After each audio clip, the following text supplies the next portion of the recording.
হচ্ছে। আমি আপনাদের সবাইকে বলবো যে আপনারা যে যাবেন আপনারা সবাই অবশ্যই আমাদের জন্য দোয়া করবেন, বাংলাদেশের জন্য দোয়া করবেন, বাংলাদেশের মানুষের জন্য দোয়া করবেন, সেই সাথে সারা বিশ্বের মুসলিম উম্মার জন্য দোয়া করবেন। কারণ আপনারা দেখছেন যে প্যালেস্টাইনে কি হচ্ছে, যেভাবে সেখানে গণহত্যা চালানো হচ্ছে, সেখানে নারী পুরুষ ছোট শিশু তাদেরকেও রেহাই দিচ্ছে না। আমি সব সময় যেখানে আমি কথা বলছি আমি আমার কণ্ঠস্বর আমি প্রতি জায়গায় এর প্রতিবাদ করে যাচ্ছি। কারণ প্যালেস্টাইন তারা তাদের আরব ভূখণ্ডে তাদের জায়গা তারা পাবে, এটা তাদের অধিকার। এই অধিকার কেউ কেড়ে নিতে পারে না, কাজে সেই অধিকার তাদের দিতে হবে। আজকে যদি আমাদের সকল মুসলিম কান্ট্রিগুলি এক হয়ে একযোগে কাজ করতে পারতো তাহলে আরো আমরা এ ব্যাপারে অনেক অগ্রগামী হতে পারতাম। এবং আমি ওআইসি ভুক্ত দেশগুলির মধ্যে আমি একাই একমাত্র বোন। আমি বলছি যে আমি তো একমাত্র বোন আছি।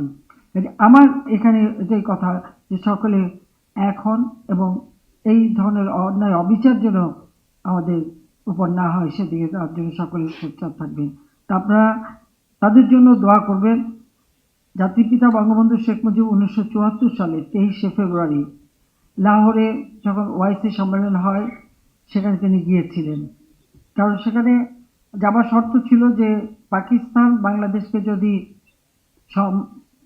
মানে স্বীকৃতি দেয় তাহলে উনি যেতে পারেন।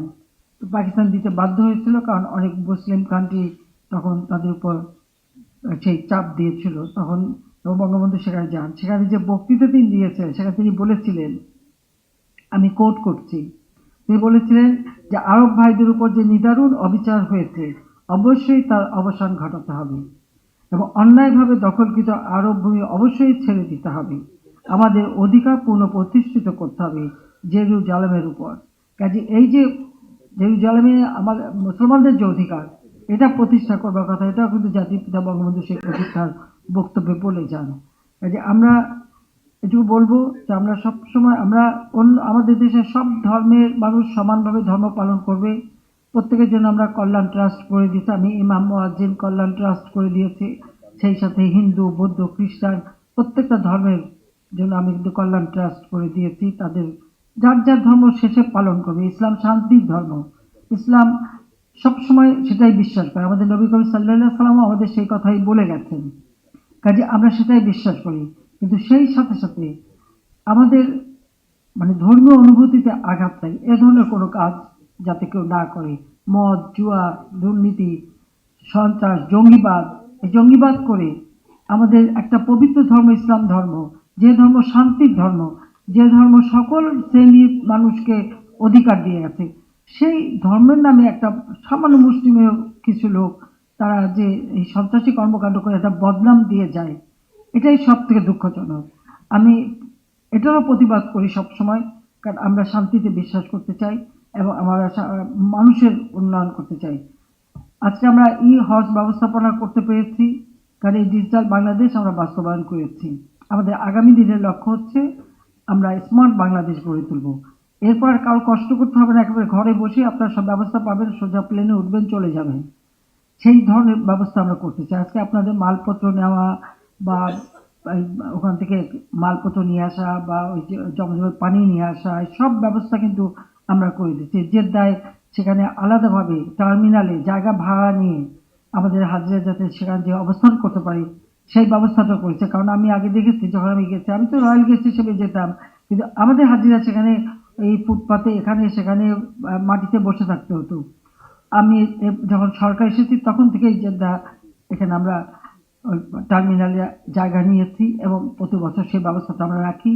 তাছাড়া হজ অফিস মক্কা এবং মদিনা শরীফে যাতে আগে তো একটা সেবা নিতে গেলে সেই জেদ্দায় যেতে হতো, সেটা যাতে না যেতে হয় সেই ব্যবস্থাটাও কিন্তু আমি প্রথমবার যখন সরকার এসেছি তখন থেকেই করে দিয়েছি। তো এভাবে যেটুকু করার আমরা সাধ্যমতো কাজ করে যাচ্ছি। আমি এটাই চাই যে আজকে আর সেই সাথে আমি আবারও সৌদি সরকার এবং বিশেষ করে বাদশাহ এবং প্রধানমন্ত্রীকে ধন্যবাদ জানাই এই জন্য যে তারা কিন্তু বাংলাদেশের সমস্যাগুলি সবসময় যেটা পেয়েছেন সঙ্গে সঙ্গে সেটা সমাধান করে দিয়েছেন। সেটাই হচ্ছে আমাদের সবচেয়ে বড় কথা। কাজে আমি আপনাদের সবাইকে একটু বলবো যে আপনারা যখন যাবেন অবশ্যই আমাদের জন্য, বাংলাদেশের জন্য দোয়া করবেন। এবং এই যে আমরা আপনাদের হজ ব্যবস্থাপনা যতটুকু আপনাদের সেবা যাতে উপযুক্ত পায়, হাজিরা যাতে সেবা পায়, সেই ব্যবস্থাটা করতে পেরেছি, এটা ধরে রেখে যেন আরো উন্নত করতে পারি, সেই দোয়াটাও আপনারা করবেন। আর দেশের মানুষের জন্য দোয়া করবেন যে আল্লাহ যেন আমাদের মানুষের জন্য গোলা ভরা ধান দেয়, পুকুর ভরা মাছ দেয়, সুন্দর উন্নত জীবন দেয়, সেটা যেন পায়, সেই জন্য আপনাদের দোয়া চাই। আপনারা ভালোভাবে যান, হজ পালন করেন এবং সহি সালামতে আবার আপনজনের কাছে ফিরে আসেন, সেই কামনা করি। সবাইকে আবার ধন্যবাদ জানাই। জয় বাংলা, জয় বঙ্গবন্ধু, বাংলাদেশ। আবার যাই, খোদা হাফেজ।